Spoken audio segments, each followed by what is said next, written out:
Assalamualaikum warahmatullahi wabarakatuh. Selamat pagi, salam sejahtera untuk kita semua. Teman-teman media yang saya hormati dan saya banggakan, mulai hari ini kita akan mengadakan Agriculture Working Group Deputies Meeting yang kedua, ya, yang akan berlangsung tanggal 27 sampai 29 Juli, ya, 2-3 hari ke depan, yang tentu rangkaian agendanya sangat padat. Dan baru saja kita memulai agenda itu dengan cukup baik.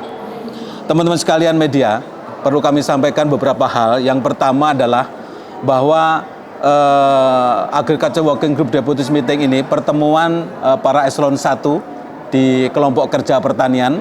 Ini yang kedua kalinya. Yang pertama sudah kita laksanakan pada bulan Maret kemarin.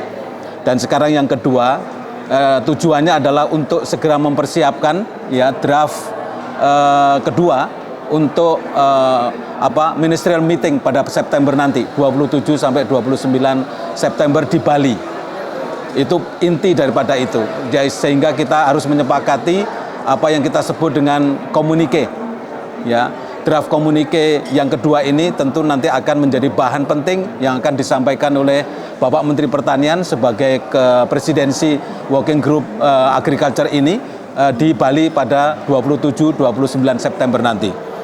Teman-teman sekalian, hari ini kita laksanakan hybrid, ya. Hybrid itu artinya ada yang fisik, ada yang juga virtual. Dari total undangan 100 delegasi asing yang terdiri dari 20 members, kemudian organisasi internasional dan juga observer. Ya, tanggal 27-28 ini merupakan meeting puncaknya yang tentu pada kelompok kerja pertanian pertemuan unit pejabat eselon 1 atau deputies meeting yang kedua ini yang tadi saya sampaikan dengan harapan kita bisa menyelesaikan, ya, draft komunike yang akan disampaikan oleh Bapak Menteri Pertanian di Bali. Pada kesempatan ini juga Bapak Menteri Pertanian menyampaikan beberapa arahan kepada kita semua unit eselon 1 untuk disampaikan kepada seluruh anggota bahwa kita di G20 harus memperkuat daripada unity G20. Kebersamaan, kekompakan, persatuan dan kesatuan G20. Ini sangat penting. Ini organisasi ekonomi yang sangat besar dari 20 anggota negara yang tentu sangat diperhitungkan di kancah dunia, di kancah global. Pak Menteri juga menyampaikan untuk senantiasa mengimplementasikan apa yang menjadi tagline dan juga semangat daripada presidensi G20 Indonesia ini adalah recover together, recover stronger. Ini yang harus diimplementasikan secara lebih konkret, ya, kepada seluruh anggota G20. Ini pesan Bapak Menteri Pertanian yang kedua. Yang ketiga, beliau mengharapkan juga bahwa pertemuan yang kedua ini oleh delegasi mendiskusikan berbagai hal penting baik dari perspektif ekonomi pada utamanya, menyepakati komitmen G20 dan untuk mendukung ketahanan pangan global. Seperti kita ketahui, teman-teman sekalian, saat ini kita menghadapi krisis pangan global yang tentu berbagai penyebab masih kita hadapi saat ini dan tantangan kita harus selesaikan dengan lebih baik. Pertama adalah climate change, perubahan iklim. Yang kedua adalah COVID-19 yang kita belum tahu kapan berakhir. Pak Menteri menyampaikan seluruh members daripada deputies meeting ini G20 senantiasa memberikan komitmen yang besar terhadap sense of crisis daripada pangan dan ketahanan pangan global ini. Teman-teman sekalian, saya sebagai chair daripada G20 kelompok kerja pertanian setingkat deputies atau setingkat eselon 1 ini akan menyampaikan beberapa hal yang berkait dengan pertemuan kali ini. Yang pertama, kita akan membahas berkaitan dengan salah satu topik yang sangat strategis yang harus kita sampaikan kepada para seluruh anggota, ya, dan mendapatkan komitmen kepada mereka. Satu, berkait dengan kesepakatan terhadap draft komunike yang akan disampaikan ke Bapak Menteri Pertanian pada saat ministerial meeting 27-29 September nanti. Teman-teman sekalian, kita mengambil tema balancing production and trades for food for all. So, maknanya adalah bahwa kita memberikan satu pandangan Indonesia sebagai presidensi berkait dengan pangan dan pertanian, memberikan pandangan bahwa berkait dengan pangan tidak boleh ada batasan negara, tidak boleh ada batasan bangsa, tidak boleh ada, harus open ya, kemudian transparansi, kemudian bisa diakses oleh semua pihak, terutama daripada G20 ini.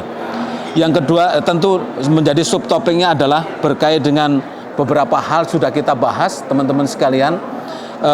Pertemuan atau meeting Agriculture Chief Scientist yang sudah kita laksanakan pada 5-7 Juli kemarin di Bali, yang membahas 4 isu prioritas pertanian global yang diajukan oleh Indonesia, yaitu kebijakan ketahanan pangan pasca pandemik COVID-19, pertanian tangguh iklim, food loss and waste, serta pertanian dan ketelusuran digital. Jadi kita akan bangun perkuat digitalisasi pertanian.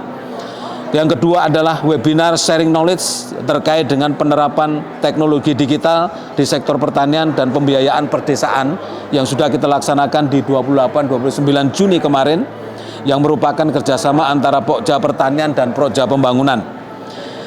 Teman-teman media yang saya hormati dan saya banggakan, Pokja Pertanian G20 untuk tahun ini mengusung tema Balancing Food Production and Trade to Fulfill Food for All, yang bertujuan untuk mencerminkan komitmen G20 dalam memastikan pasokan pangan yang cukup untuk semua melalui pemastian keseimbangan antara jaminan pasokan yang bersumber dari sistem pertanian pangan yang tangguh dan berkelanjutan, dan yang bersumber dari perdagangan komoditas pangan dan pertanian lintas batas negara yang lancar.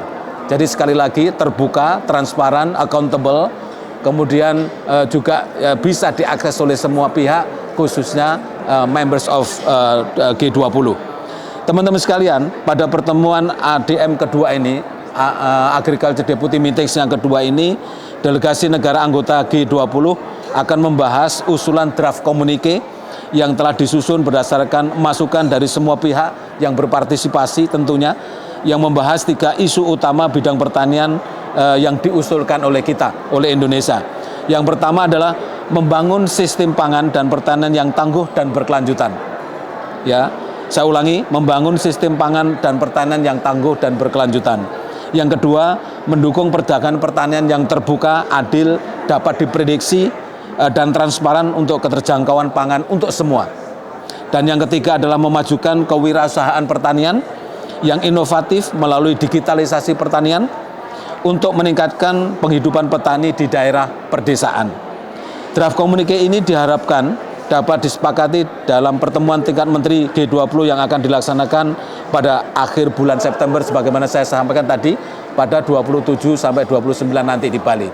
Demikian teman-teman sekalian, esensinya bahwa pertemuan kali ini kita laksanakan secara hibrid, ya, ada yang datang fisik, ada yang virtual, karena beberapa kendala dari negaranya dan beberapa alasan teknis yang tidak bisa kita paksakan, tapi dominan yang datang saat ini fisik.